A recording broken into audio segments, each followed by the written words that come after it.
Hi friends, आपण माने समस्ते निश्चित भाव में मांडिया चाष विषय जानी। मांडिया चाष को नहीं सरकार पक्षर जारी कर एक नुआ नियम जो थे कि जो माने आवेदन करने चाहते फाइनल डेट आसी से कौन कौन डॉक्यूमेंट लगे आउ मांडिया चाष कले कौन लाभ मिले यह वीडियो माध्यम जनवरी 2025 को लक्ष्य करी सरकार तरफ ठिकाना सहित एवं जारी करिसंती तांकर फाइनल डेट आसंतु से विषय रे आपण मान को डिटेल्स आपण मान कहबी से पर्यंत एमकुरिया टेक यूट्यूब चैनल को नया कर आस्ते चैनल टी सब्सक्राइब कर रखंतु पाखरस्थ bell icon all button press करंतु।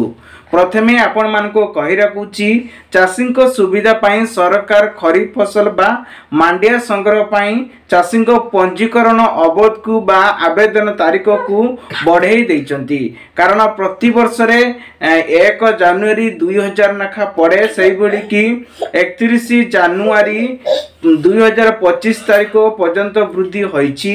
पूर्व यह करा जायतिला 1 जनवरी 2025 तारीख रु आरंभ होई 31 मार्च 2025 पर्यंत जारी करा जायतिला। तेबे संपूर्ण डिटेल्स आपण मान को कहबी यार कौन कौन डॉक्यूमेंट लागबो ता सहित आपण माने कौन करिवे आउ केमिति अप्लाई हबो ता प्रोसेस आपण मान को खूब शीघ्र नेक्स्ट वीडियो रे आपण मान को मिल जिवो। प्रथमे सरकार तरफ जो गाइडलाइन टे आछि आपण माने देखि पारतिबे तो एठी आपण मान को किछि मेगानिज्म मु करिछि जहा कि डिटेल्स आपण मान को ए वीडियो माध्यम रे कहिया पई जाउछि।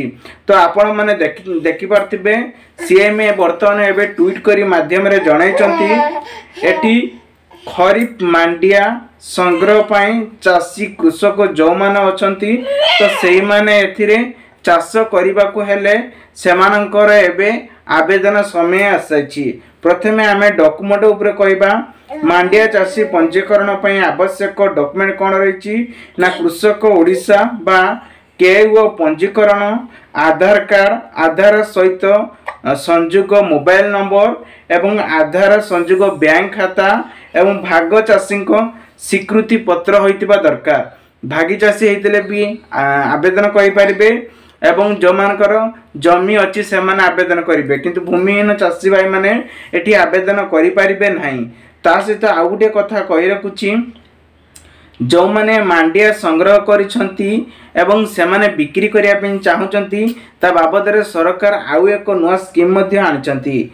तेबे अधिक रु अधिक क्षुद्र और नाममात्र चाषी को मांडिया संग्रह और क्रय व्यवस्था रे अंतर्भुक्त करिबा पई सरकार लक्ष्य समस्त मांडिया चाषी निकटस्थम अनुमित संग्रह संस्था तथा कृषक संगठन एवं एथिरे महिला स्वयं सहायक गोष्ठी माध्यम रे 31 जनवरी 2025 माध्यम रे पंजीकरण करिया पई अनुरोध करा जायछि। चौथ वर्ष खरीफ मांडिया संग्रह रे 1 जनवरी 2025 रु आरंभ होई 31 मार्च 2025 रे चालू रहिबो।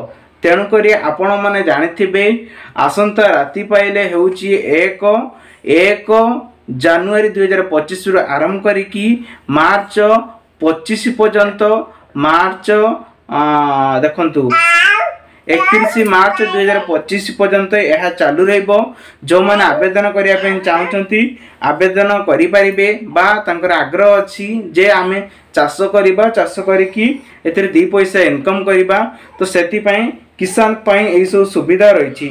तेणु आमे आउ टिके वेबसाइट ऊपर के जिबा देखंतु आर सर्वनिम्न मूल्य मूड केते रहिछि जने चाष जदि करूची से बाबद रे चाष खाली करदेल होबनी क्विंटाल आर केते टंका मिलिबो ता मध्ये जानिबा।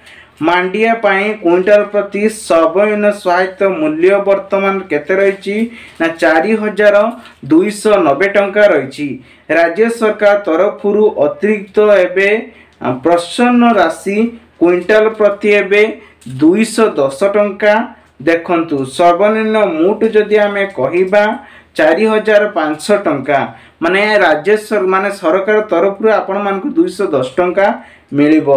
तेणु आमे जदि कहिबा आपण जदि वेबसाइट जदि आवेदन करिया पय चाहउचंती एटा तो निज मोबाइल केबे करि परिबे नै जो माने सीएस सेंटर आईडी करचंती से माने ही वीडियो तयारी करचंती आ हमर सोशल मीडिया रे याको छडा जाउची तेनु करी आर वेबसाइट रहिची www.tdcco.org वेबसाइट को जाई आपण माने आवेदन करि परिबे। एवं आउटे कथा रहिला सरकारी संस्थार दायित्व एठी आपण देखंतु मांडिया बिक्री पाई इच्छुक थिबा नूतन चाषी को पंजीकरण कराइबा एवं मांडिया फॉर्म थिबा समस्त चाषी को तथ्य को नहीं जनवरी मास 31 तारीख माध्यम रे MPAS रे एबे पोर्टाल ले निर्भुल भाव में पंजीकरण को नहीं निर्मित करिवे। पंजीकरण शीघ्र हेबा सह एठी देखंतु सुनिश्चित चाषी तालिका प्रस्तुत करिबा। देखंतु संग्रह संस्था कार्यकारी रे पानीय एवं प्राथमिक चिकित्सा पाई वास्तवक व्यवस्था मध्य रहिबो। जो माने मध्य रहिचंती एथिरे चाषी मान अछंती से माने एथिरे आवेदन करि परिबे। ते खरीफ मांडिया संग्रह पाई चाषी को एथिरे पाई ए अपडेट टी रही। आशा करछि वीडियोटी आपन बहुत सारा हेल्प नै थियो। वीडियो भले वीडियो लाइक करिवे, आपन को संग मन शेयर करिवे।